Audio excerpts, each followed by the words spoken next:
ఒక ధనికురాలికి ఒక కల వచ్చిందట. బాగా వినండి. ఒక ధనికురాలికి ఒక కల వచ్చింది. ధనికురాలు ఆమె చాలా సంపన్నురాలు, చాలా ధనికురాలు. కల వచ్చింది. కల వచ్చిన తర్వాత ఆమె పక్కన ఒక దేవదూత ఉంది. అప్పుడు పరలోకంలో ఆమె నడుస్తుంది, దేవదూతతో పాటు నడుస్తుంది. నడుస్తూ ఉండగా ఒక పెద్ద బిల్డింగ్ వచ్చింది అనమాట. చాలా పెద్ద బిల్డింగ్, చాలా సుందరంగా ఉంది. చాలా పెద్ద బిల్డింగ్ వచ్చింది.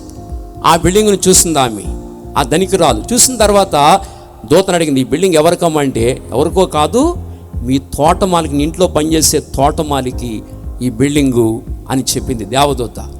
ఓహో, తోటమాలిక ఈ బిల్డింగు? ఇంత అందంగా ఉన్న బిల్డింగు, మా ఇంట్లో పనిచేస్తున్న తోటమాలిక? బా, నా తోటమాలికి ఇంత మంచి బిల్డింగ్ ఉంటే, నేను చాలా ఆత్మీయురాలిని నా దగ్గర పనిచేస్తున్న నా తోటమాలికే ఇంత మంచి బిల్డింగ్ ఉంటే, నాకు ఇంకా మంచి బిల్డింగ్ ఉంటుంది అనుకుంటుందామె. అనుకుంటూ కొంచెం ముందుకు వెళ్ళింది. ఇంకొంచెం ముందుకు వెళ్ళేసరికి ఒక చిన్న పూరి గుడిసె కనబడింది. ఆమె అనుకుంటున్నప్పుడు ఆ కళ్ళ అనుకుంటుంది, ఈ పూరి గుడిసె ఎవరో ఈ మధ్యన రక్షణ పొందుంటాడులే, దేవుని కొరకు సరిగా జీవించలేదు, ఈ మధ్యనే రక్షణ పొందుంటాడులే ఇతను, అందుకే ఇతనికి పెద్ద ఇల్లు తయారవ్వలా, ఏదో చిన్న పూరి గుడిసె ఇతని కొరకు తయారైంది అనుకుందామె. ఇలా అనుకుంటూ ఉండగానే కొంత సమయానికి ఆమె పేరే ఆ పూరి గుడిసె మీద వచ్చింది. ఆ పూరి గుడిసె మీద వచ్చేసరికి ఒకేసారి కంగుతింది. ఏంటి, నాకు ఈ పూరి గుడిసె? నా ఇంట్లో పనిచేస్తున్న తోటమాలికేమో చాలా పెద్ద భవనమా, నాకేమో ఒక పూరి గుడిసె? ఇది చాలా అన్యాయం, ఇది చాలా తప్పు జరిగిపోయింది, ఇది చాలా అన్యాయము అని ఆమె మాట్లాడుతుంటే దేవదూత చెప్పింది, అమ్మా, ఇది అన్యాయం కాదు, నీకు చాలా ఆస్తి ఉంది, నువ్వు చాలా డబ్బు కలిగిన దానివి, కానీ దేవుని కొరకు ఖర్చు పెట్టవలసినంత ఖర్చు పెట్టట్లా. నీ సుఖానికి ఖర్చు పెడుతున్నావు, నీ విలాసాలకు ఖర్చు పెడుతున్నావు, నీ బాగోగులకు ఖర్చు పెడుతున్నావు, నీ పేరు ప్రఖ్యాతలకి ఖర్చు పెడుతున్నావు. దేవుని కొరకు ఖర్చు పెట్టట్లేదు, నీవు దేవుని కార్యాల కొరకు నువ్వు ఖర్చు పెట్టట్లా.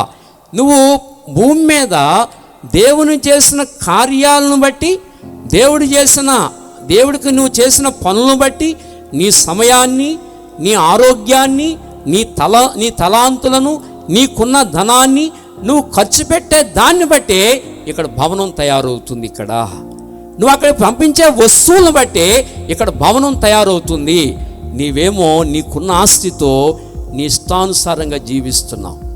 తోటమాలేమో తనకున్న డబ్బు ఏం చేస్తుందంటే నా కార్యాల కొరకు ఖర్చు పెడుతుంది, దేవుని కార్యాల కొరకు ఖర్చు పెడుతుంది ఆమె.